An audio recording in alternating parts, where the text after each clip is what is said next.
At 10:30 hours on October 30th, 1942, Lieutenant Commander Herschel Smith stood on the damaged flight deck of USS Enterprise at Noumea, New Caledonia, watching 75 Seabees weld steel plates over bomb craters that should have sunk his ship 4 days earlier. The carrier was Enterprise CV-6, 25,000 tons, 824 feet long, the most decorated warship America would ever put to sea. She had just survived the Battle of Santa Cruz with 2 direct bomb hits, 75 wounded and 44 dead. Her forward elevator was jammed, her hull had a massive bulge on the starboard side, 1 fuel tank was still leaking. By every regulation in the Navy, she needed months in a shipyard. But there were no other carriers left. Lexington was gone, sunk at Coral Sea. Yorktown was gone, destroyed at Midway. Wasp was gone, torpedoed 2 months ago. Hornet had just been sunk at Santa Cruz 4 days earlier. Saratoga was in Pearl Harbor under repair from torpedo damage. Enterprise was the only operational American carrier in the entire Pacific Ocean, the only one standing between the Japanese Navy and total control of the Solomon Islands. Japanese intelligence knew this. They had declared Enterprise sunk 3 separate times in the past 10 months. First, after the Battle of the Eastern Solomons in August, then after Santa Cruz in October. Each time, American propaganda countered the claims. Each time, Enterprise appeared again in battle, broken but fighting. The Japanese began calling her something else, the Grey Ghost, the ship that refused to die. Smith had been Enterprise's damage control officer since April 1942. He was Naval Academy class of 1922 from Michigan. He had been trained as a line officer, qualified to command ships, but his expertise was damage control. He understood how ships were built, where they were strong, where they were weak, how damage propagated through a vessel, how to stop it. Smith knew every frame, every bulkhead, every watertight door, every fire main, every pump, every electrical junction, every ventilation trunk on Enterprise. He had walked every compartment, crawled through every void space, traced every system. When damage occurred, he did not need blueprints.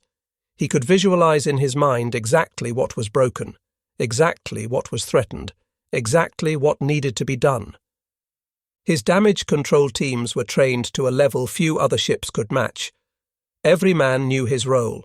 Every team knew their equipment. They drilled constantly. Fire drills, flooding drills, bomb damage drills. They drilled in daylight, in darkness, in rough seas, in calm seas. They drilled until muscle memory took over, until they could work without thinking, until chaos became routine. When the first bomb hit Enterprise at Eastern Solomons in August, Smith was on the bridge. He felt the explosion, saw smoke boiling up from the flight deck. He did not wait for damage reports. He ran. Down ladders, through passageways filled with smoke, toward the damage. His teams were already there. Hoses spraying foam. Men carrying the wounded. Sailors throwing burning debris overboard. Smith assessed the situation in seconds. The bomb had penetrated 3 decks. Fires were spreading aft. Electrical power was out to half the ship. He gave orders. Contain the fire here. Shore up this bulkhead. Reroute power through these circuits. Pump water from these compartments. The teams executed. The fires were contained. The ship survived. At Santa Cruz in October, Enterprise took 2 direct hits and 2 near misses within 5 minutes. Smith was below decks when the first bomb hit. The explosion knocked him off his feet. Lights went out. Emergency lighting kicked in seconds later. He got up, checked himself for injuries, found none, started running toward the damage. The second bomb hit before he got there. This explosion was closer. The blast wave threw him against a bulkhead. His ears rang, his vision blurred. But he kept moving. The forward part of the ship was chaos. Smoke filled the passageways. Men were screaming. Some were on fire. Some were trapped under wreckage. Electrical cables hung from overhead, sparking. Water was pouring in from ruptured fire mains. Smith started giving orders. Get these men out, cut that power, close these hatches, pump this compartment. His voice cut through the chaos. His teams responded. They knew he would not order them to do anything impossible. They trusted him. They followed him. The damage from Santa Cruz should have sunk Enterprise. 2 bombs penetrating to interior spaces. Near misses buckling the hull. Flooding in multiple compartments. Fires threatening magazines. Any one of these problems could doom a ship if not controlled immediately. All of them together should have been overwhelming. But Smith and his teams controlled them all. They saved the ship. At Noumea, Smith supervised repairs for 4 days with 75 Seabees. The Seabees were construction workers, not damage control specialists, but they were skilled welders, carpenters, mechanics. Smith told them what needed to be done. They figured out how to do it. They worked in shifts, 24 hours a day. Welders burned through electrode rods by the hundreds. Carpenters shaped wooden plugs to fit jagged holes in the flight deck. Mechanics' jury rigged the jammed elevator with cables and pulleys. It was not perfect. It was not pretty. But it worked. When Enterprise sailed on November 11th with repairs incomplete, Smith knew the ship was vulnerable. If they took another hit in the bow section where the first bomb had struck at Santa Cruz, the hastily welded steel plates might give way. If they took a hit near the damaged elevator, the whole mechanism could collapse into the hangar deck. If they took a torpedo hit where the near miss had buckled the hull, the compartment would flood faster than pumps could handle. Enterprise could sink in minutes. But Smith also knew that no battle plan survived contact with the enemy. Ships got hit. Sailors got killed. All he could do was prepare his teams to respond fast, respond correctly, respond as if their lives and everyone else's lives depended on what they did in the next few minutes. Because they did. During the 4 days at Guadalcanal, November 12th through November 15th, Enterprise was not hit again. Smith and his teams were lucky. The Japanese were too busy being destroyed by American aircraft to attack the carrier effectively. But the Seabees kept working. They finished repairs on the elevator. They reinforced the hull patches. They restored systems to full capability. By the time Enterprise returned to Noumea on November 16th, she was in better shape than when she had sailed 5 days earlier. The ship had been repaired during combat operations. It was unprecedented. Then the message came through on November 10th. Japanese battleships were heading for Guadalcanal. They planned to bombard Henderson Field, destroy the American airbase, then land reinforcements to retake the island. Enterprise had to sortie. Now. Tonight. No matter her condition. Captain Osborne Bennett Hardison received the order at 1800 hours. He was 49 years old, Naval Academy class of 1916 from North Carolina. He had commanded Enterprise for exactly 10 days. He looked at the damage reports, looked at Smith, asked one question: can she fight? Smith told him the truth. The forward elevator was still jammed. The hull still had leaks. The watertight integrity was compromised. If they took another hit in the wrong place, Enterprise would sink fast. But her engines worked. Her steering worked. Her catapults could launch aircraft. She could fight. Hardison gave the order.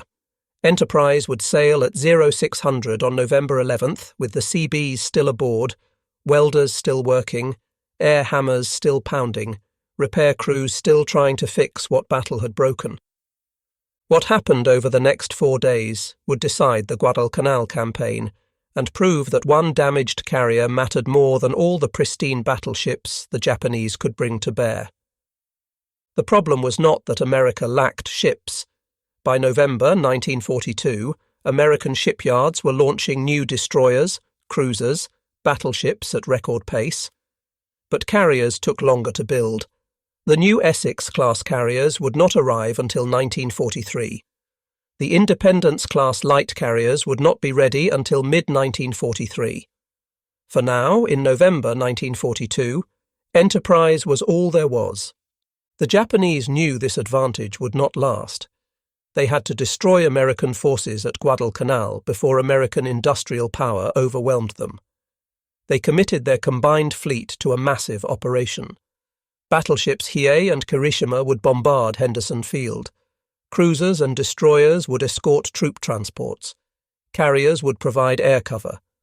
The operation would crush American resistance and reclaim Guadalcanal. On the American side, the situation was desperate. Marines on Guadalcanal held Henderson Field by their fingernails. They needed air support. They needed supplies. They needed Enterprise to get aircraft close enough to fight Japanese ships heading south. Enterprise left Noumea Harbour at dawn on November 11th. She made the open sea with her decks still shaking from air hammers, welders' sparks still flashing, the big bulge in her starboard side clearly visible, fuel oil still seeping from ruptured tanks. The Seabees kept working. Smith supervised repairs even as Enterprise headed into combat. The carrier's air group had been devastated at Santa Cruz. VF-10, the fighter squadron called the Grim Reapers, had lost half their pilots. VB-10, the dive bomber squadron, had lost aircraft and crews. VT-10, the torpedo squadron, was down to barely functional strength, but they could still fly. They could still fight. On November 12th, Enterprise launched her first strikes against Japanese forces approaching Guadalcanal. The carrier was 200 miles from the combat zone. Her aircraft had to fly through weather fronts, navigate by dead reckoning, find targets in open ocean, then return to a moving ship. The pilots had been doing this for months. They made it look routine. It was not. Her bombers found cruiser Kinugasa at 0900 hours, steaming northwest after bombarding Henderson Field the previous night. The cruiser thought she had escaped. She was wrong. Enterprise dive bombers, Douglas SBD Dauntless aircraft from Bombing Squadron 10, rolled in from 12,000 feet. The ship tried to maneuver, throwing up anti-aircraft fire, but the American pilots had practiced dive bombing for years. They hit her with 500-pound bombs at 9:36 in the morning. The first bomb hit the 13mm machine gun mount in front of the bridge. The explosion started a fire in the forward gasoline storage area. Captain Sawa and his executive officer died instantly. The ship began listing to port.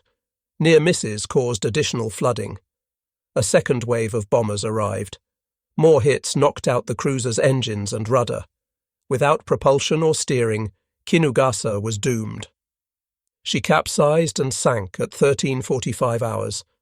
511 of her crew went down with her. Enterprise aircraft returned to the carrier. The pilots reported the kill. They refueled and rearmed. They ate cold sandwiches in the ready room. They waited for the next mission. Some of them were 19 years old. Some had been in combat for 9 months. All of them knew that more targets were coming. That night, November 12th into November 13th, American cruisers and destroyers fought a desperate surface battle against Japanese battleship Hiei and her escorts. The action started just after 01:30 hours. The two forces encountered each other at point-blank range in darkness. Searchlights snapped on. Guns opened fire. The range was so close that some shells passed through ships without exploding because the fuses had not armed.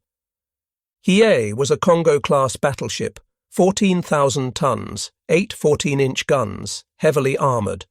She should have destroyed the American force. But the night action was chaos. American destroyers launched torpedoes. American cruisers fired at close range.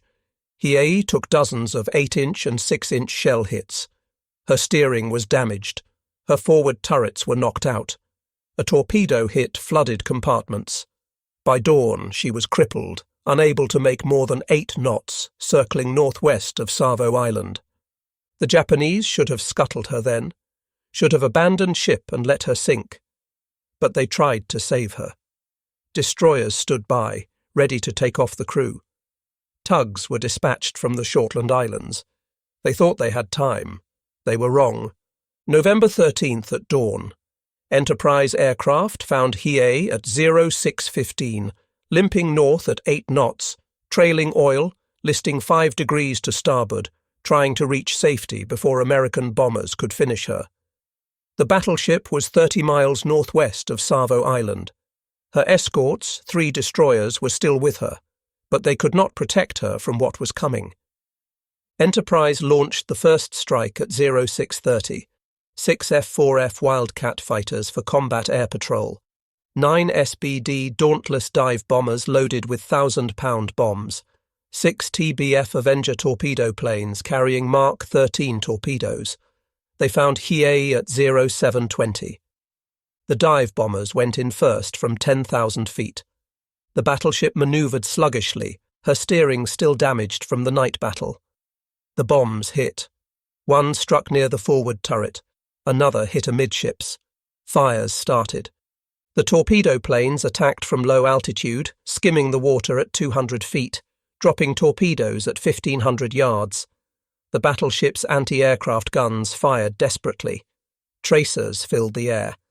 One Avenger was hit, crashed into the sea, but the other torpedoes ran true. At least 2 hit the battleship's port side. Underwater explosions opened the hull to the sea. Then Marine aircraft arrived from Henderson Field. More dive bombers, more torpedo planes. They attacked in waves. Then Army B-17 bombers from Espiritu Santo joined the attack, dropping bombs from 20,000 feet. The bombers could not aim precisely from that altitude, but with enough bombs, some would hit. And they did. Wave after wave of attacks continued through the morning and afternoon. Enterprise launched a second strike at 0900, a third strike at 1100. Marine squadrons from Henderson kept rotating through. Army bombers kept coming. The Japanese tried to provide air cover. 0 fighters flew combat air patrol over Hiei. But there were too many American aircraft. The Japanese fighters were outnumbered, overwhelmed. By 1400 hours, Hiei had taken an estimated 5 to 8 torpedo hits and 7 to 8 bomb hits. Her hull was breached in multiple locations. Water flooded the lower decks faster than pumps could handle. Fires burned out of control. The captain gave the order to abandon ship. Destroyers came alongside, took off survivors. At 18:15 hours, as the sun set on November 13th, the Japanese scuttled Hiei with demolition charges. She sank in the evening darkness. 838 of her crew died, but the battle was not over. More Japanese ships were coming. Cruisers, destroyers, and battleship Kirishima were approaching Guadalcanal for another bombardment run. And 11 Japanese troop transports were steaming south, packed with 10,000 soldiers to retake the island. Enterprise kept launching strikes. Her pilots were exhausted. They had flown multiple missions per day for 3 days. Some had been shot down, rescued, and flew again the same day. The maintenance crews worked miracles, keeping damaged aircraft flying. The Seabees kept repairing battle damage from Santa Cruz, while new damage from Japanese air attacks kept appearing. On November 14th, Enterprise bombers found the Japanese troop convoy at 0800 hours. 11 transports tightly packed in formation, heading straight for Guadalcanal at 12 knots. Each transport carried between 800 and 1,000 Japanese soldiers. The soldiers were the veteran troops of the 38th Division, battle-hardened from China, equipped with artillery, tanks, ammunition for a major offensive. If they landed, they could retake Guadalcanal. The Marines at Henderson Field could not stop them. Enterprise dive bombers attacked first at 0830. They rolled in from 12,000 feet, diving at 70 degrees, accelerating to 280 miles per hour, releasing bombs at 1,500 feet, pulling out at 500 feet. The transports had no chance. They were cargo vessels, not warships. Thin hulls, no armour, loaded with fuel and ammunition. When the bombs hit, the ships exploded. The first transport to die was Kinugawa Maru. A 1,000-pound bomb hit her amidships, penetrated to the engine room, exploded. The ship broke in half. She sank in minutes. 300 soldiers went down with her. Canberra Maru took 3 hits. Fires spread through the ship. The captain tried to beach her, but she sank before reaching shore. 450 drowned. Brisbane Maru was hit by 2 bombs. One hit the forward hold loaded with ammunition. The explosion blew off the bow. She sank stern first. Marine aircraft from Henderson Field joined the attack at 0900. More dive bombers. They found targets everywhere. The convoy was breaking apart, each ship trying to escape independently. But there was nowhere to run. The ocean was 2,000 fathoms deep here. If a ship sank, men could not swim to shore. They drowned. Army B-17 bombers arrived at 0930 from Espiritu Santo. They bombed from altitude. Their accuracy was poor compared to dive bombers, but the transports were large targets. More hits, more fires, more sinking ships. Enterprise launched a second strike at 1000 hours. Fresh pilots, more bombs, more torpedoes. They found targets still burning from the first strike. They attacked the survivors. The slaughter continued through midday. By 1400 hours, 7 of the 11 transports had been sunk. Arizona Maru, Brisbane Maru, Canberra Maru, Kinugawa Maru, Nagara Maru, Nako Maru, and Shinanogawa Maru. All gone. Thousands of soldiers drowned. The survivors clung to wreckage, waiting for rescue that would not come fast enough. The 4 remaining transports, all damaged, burning, tried to reach Guadalcanal to beach themselves. They knew they were doomed, but thought they could at least land their troops before sinking. They steamed through the night, fires visible for miles. American forces on Guadalcanal watched them approach. The ships reached the beach at Tassafaronga at dawn on November 15th and ran themselves aground. Their bows touched shore. Soldiers jumped into the water, waded to the beach. But most had lost their equipment. Their artillery was at the bottom of the ocean. Their tanks were gone. Their ammunition, food, medical supplies, all lost. Of the 10,000 soldiers who left the Shortland Islands, fewer than 2,000 made it to shore with weapons. The rest were dead or had landed with nothing but the clothes they wore. That night, November 14th into November 15th, came the final surface battle. American battleships Washington and South Dakota, with 4 destroyers, intercepted the Japanese force trying to bombard Henderson Field. Battleship Kirishima led 4 cruisers and 9 destroyers south. The night action was devastating. Japanese ships swept aside the American destroyer screen. South Dakota took heavy damage and lost communications. But when the Japanese concentrated fire on South Dakota, they revealed their positions to Washington. The American battleship hammered Kirishima with 16-inch and 5-inch guns at close range. Multiple hits set Kirishima ablaze. The Japanese scuttled her after midnight. The second Japanese battleship lost in 3 days. When dawn broke on November 15th, the Naval Battle of Guadalcanal was over. The Japanese had lost 2 battleships, 1 heavy cruiser, 3 destroyers, and 7 troop transports.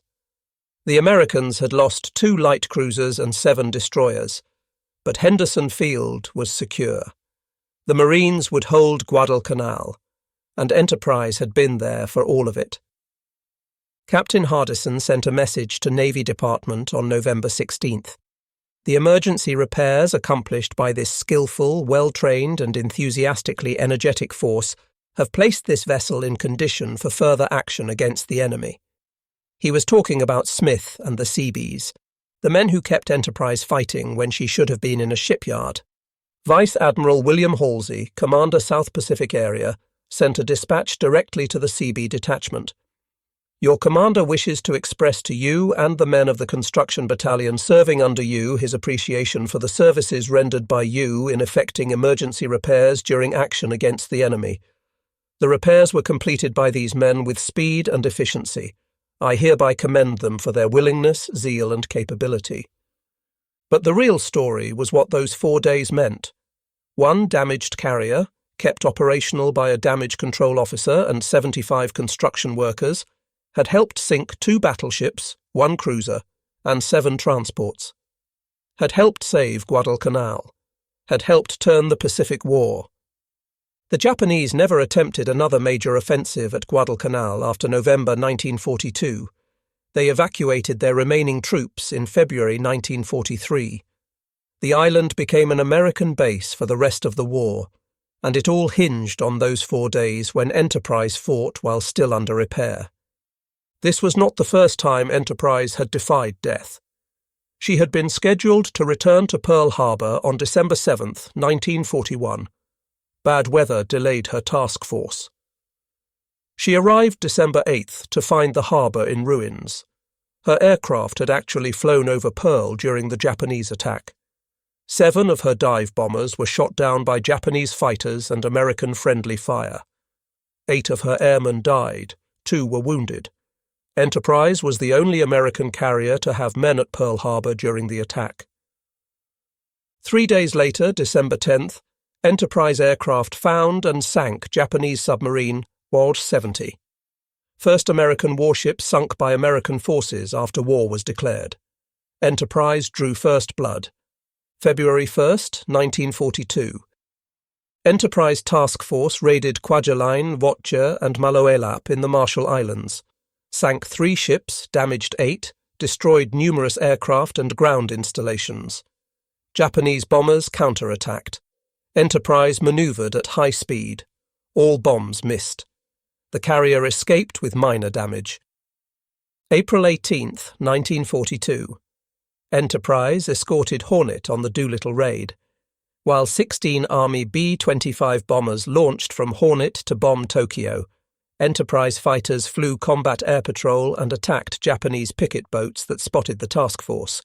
The raid shocked Japan, proved their home islands were vulnerable, forced them to pull air defences back from the front lines. June 4, 1942. Battle of Midway. Enterprise was flagship for Rear Admiral Raymond Spruance, one of the most intelligent tactical commanders in the U.S. Navy. Spruance understood that carriers were fragile, that timing was everything, that one mistake could lose the battle and possibly the war. The Japanese plan was to occupy Midway Island, draw out the American carriers, and destroy them with overwhelming force. Admiral Yamamoto commanded the combined fleet, 4 carriers in the striking force, 2 more with the occupation force, 7 battleships including his flagship Yamato, the most powerful battleship ever built. The Japanese had more ships, more aircraft, more experienced pilots. They expected an easy victory. But American intelligence had broken the Japanese naval codes. Admiral Nimitz knew the attack was coming. He positioned Enterprise, Yorktown and Hornet northeast of Midway, hidden beyond the Japanese search radius, waiting to ambush the strike force. The battle began at 0630 when Japanese carriers launched 108 aircraft to attack Midway. The island's defenders launched everything they had to intercept. Army B-17 bombers, marine fighters, dive bombers, torpedo planes, all attacked the Japanese carriers in uncoordinated strikes. All failed to score hits. The Japanese shot down most of the marine aircraft. Their carriers seemed invincible. At 0705, American carriers launched their strikes.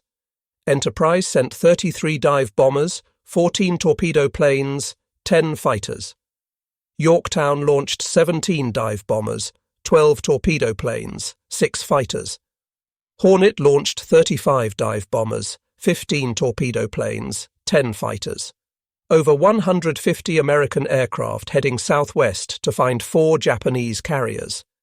But coordination fell apart. The squadrons became separated. Navigation was difficult.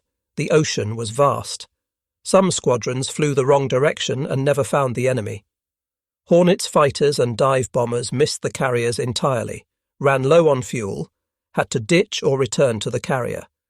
Enterprise's Torpedo Squadron 6, led by Lieutenant Commander Eugene Lindsay, found the Japanese carriers first at 0920. 15 torpedo bombers, Douglas TBD Devastators, slow, obsolete, vulnerable. They attacked without fighter escort, without dive bombers to split the Japanese defences.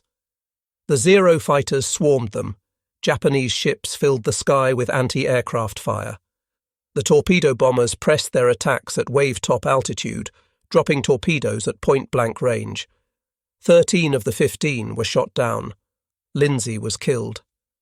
Lieutenant Junior Grade George Gay was the only survivor from his aircraft, clinging to a seat cushion in the ocean, watching the rest of the battle unfold. Torpedo Squadron 3 from Yorktown attacked next. 12 more devastators, 10 were shot down. Then Torpedo Squadron 8 from Hornet, 15 aircraft, 14 shot down. Of 41 torpedo planes that attacked, 35 were destroyed.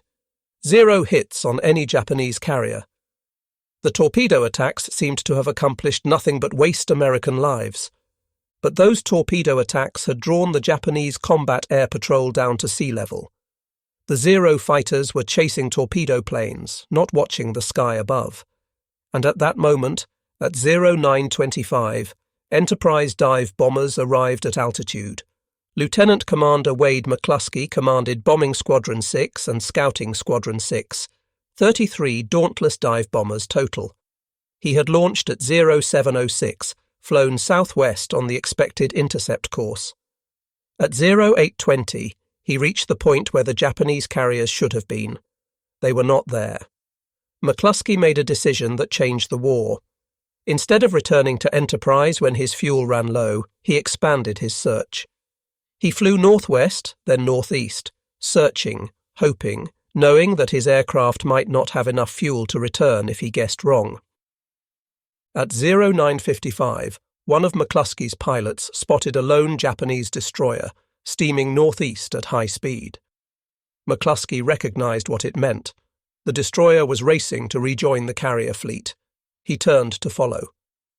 5 minutes later, at 1000 hours, he saw them. 4 Japanese carriers in formation: Akagi, Kaga, Soryu, Hiryu. Their flight decks crowded with aircraft being refueled and rearmed. Bombs and torpedoes scattered on deck.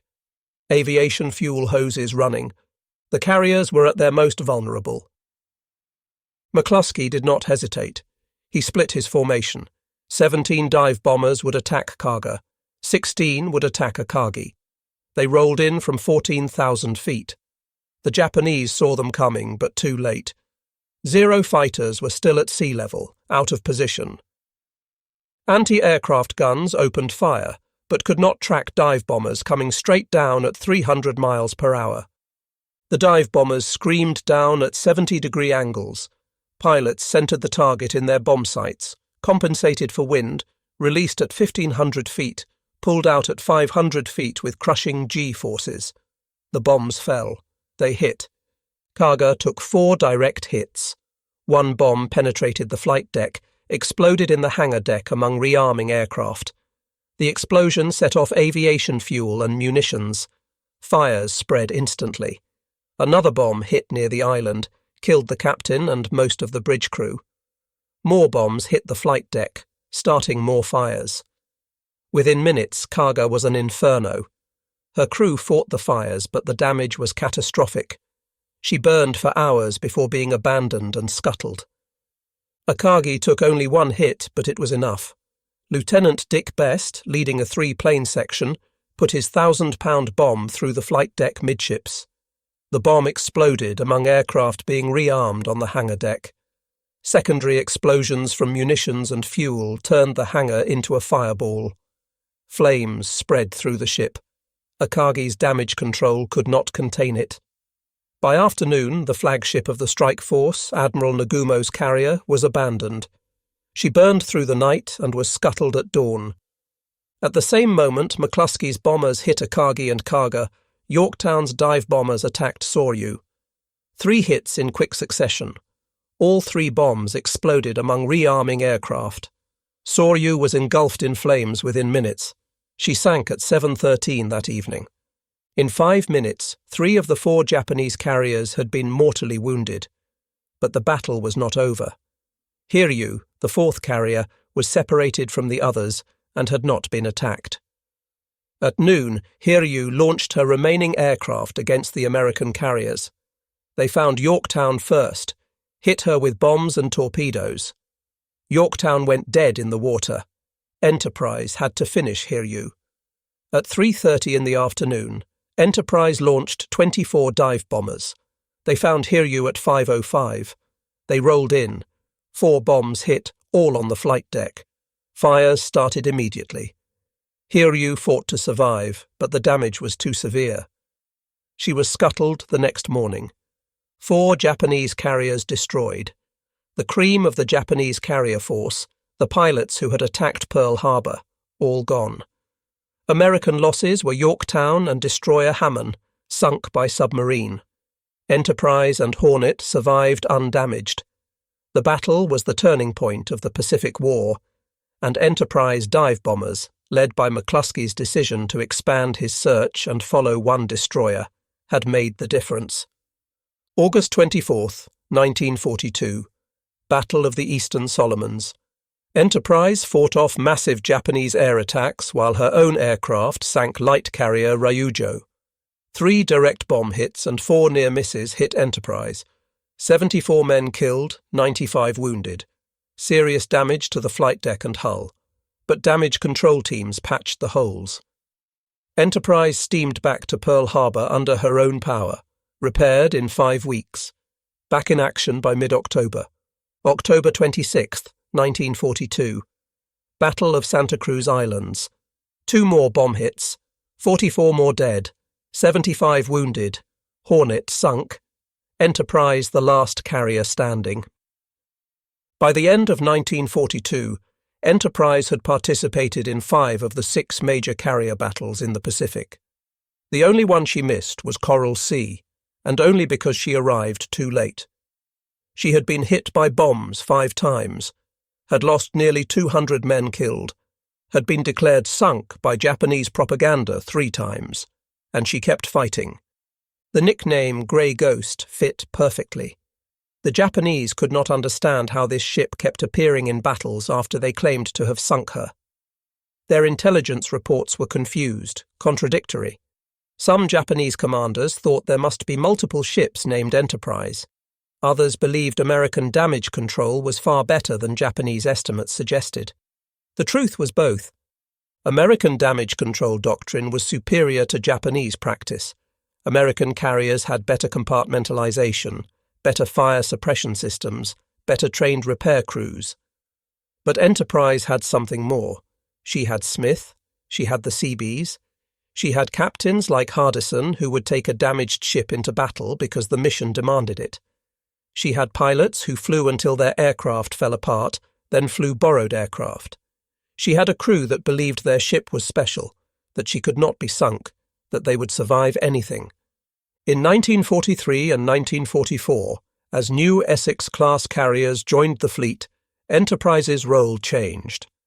She was no longer alone, but she was still fighting. She participated in the Gilbert Islands campaign, the Marshall Islands campaign, the strikes against Truk, the Marianas campaign, the Battle of the Philippine Sea, the Battle of Leyte Gulf. At Leyte Gulf in October 1944, the largest naval battle in history, Enterprise aircraft sank 3 enemy ships and shot down 52 enemy planes, more than any other carrier in the battle. She took 2 kamikaze hits, but the damage was minor. Enterprise had fought in so many battles that even kamikaze crashes barely slowed her down. In late 1944, Enterprise pioneered night carrier operations. She became the first carrier equipped and trained for round-the-clock air operations. Her night fighters protected the fleet from Japanese night attacks. Her night bombers struck Japanese bases in darkness. The concept proved so successful that the Navy created dedicated night carrier air groups. February 1945. Enterprise supported the invasion of Iwo Jima. Her aircraft flew continuously over the island for 174 hours. 74 hours of continuous air operations. No other carrier in history had matched that endurance. March 1945. Enterprise participated in strikes against the Japanese home islands. Her aircraft bombed Tokyo, Kobe, Nagoya. She took minor bomb damage on March 18th, but continued operations. April 11th, 1945. Off Okinawa. A kamikaze hit the forward part of the flight deck. 14 men killed, 34 wounded. The forward elevator was damaged again, just like at Santa Cruz. Enterprise steamed to Ulithi for repairs. May 14th, 1945. Back at Okinawa. Another kamikaze. This one penetrated the flight deck and exploded near the forward elevator. 13 men killed, 68 wounded. The explosion blew a hole through multiple decks. Fires raged, but damage control teams contained the damage. Enterprise survived. This was her last wound of World War II. The damage was severe enough that repairs took until late August. By the time Enterprise returned to the Pacific, Japan had surrendered. She missed the surrender ceremony in Tokyo Bay. After 7 years of service and 20 major battles, Enterprise was in a repair dock when the war ended. Her final tally was staggering. 911 enemy aircraft shot down by her fighters and gunners. 71 enemy ships sunk by her bombers. 192 more enemy ships damaged or destroyed. She had steamed over 275,000 miles in wartime operations. Participated in 18 of the 22 major carrier actions in the Pacific, more than any other American ship. Enterprise earned 20 battle stars, 3 more than any other U.S. warship in World War II. She received the Presidential Unit Citation. She received the Navy Unit Commendation. She was the only carrier to receive both. On November 23, 1945, at Southampton, England, the British Admiralty presented Enterprise with the Admiralty Pennant. First time in over 400 years that this honour had been given to a foreign warship. Secretary of the Navy James Forrestal called Enterprise the one vessel that most nearly symbolises the history of the United States Navy in World War II. But when the war ended, America forgot. Enterprise was decommissioned on February 17, 1947. Plans to preserve her as a memorial were announced. Fundraising began, but the money never materialised. The ship sat in reserve for years. In 1949, plans to make her a permanent memorial in New York were suspended. Subsequent attempts failed. On July 1, 1958, Enterprise was sold to Lipset Corporation for scrapping. By March 1960, she was gone, cut up for scrap metal at Kearney, New Jersey. The most decorated ship in U.S. Navy history, the carrier that fought from Pearl Harbor to Okinawa, the grey ghost that refused to die in battle, destroyed by accountants and indifference. Some pieces survived. Her bell went to the Naval Academy at Annapolis. Her stern plate went to Rivervale, New Jersey. An anchor went to the Washington Navy Yard. A few portholes and fittings were saved by veterans, but the ship itself was erased. Herschel Smith, the damage control officer who kept Enterprise fighting through 20 battles, retired from the Navy as a captain.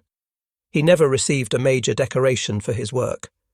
The official records credited Enterprise's survival to her design and her crew.